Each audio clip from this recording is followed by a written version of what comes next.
Судството, здравството и образованието и понатаму се трите сектори каде корупцијата цвета. Според податоци на невладини организации, 14% од граѓаните некому лично му дале мито, а дури 35% познаваат некој што тоа го направил. За состојбата да се подобри се работи постојано, но тоа е процес кој оди бавно и тешко, тврдат од антикорупцијска. Борбата со корупција нигде не престанала, исто како и во нашата држава. Тоа е едно современо зло каде што корупцијата секогаш се јавува и на пониско, но и на повисоко ниво. Нашите заложби се да се дојде до оној степен каде што корупцијата ќе биде на најниско можно равниште и да се дестимулира.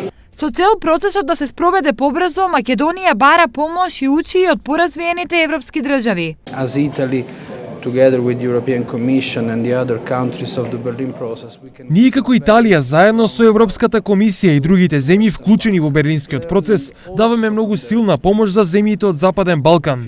Мислам дека е најважно што работиме заедно, што ги споделуваме заедничките искуства и потребата да работиме во оваа насока.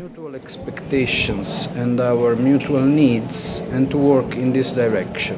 Инаку, пресметките говорат дека корупцијата и митото на државно ниво вртат неверојатни милиарда евра.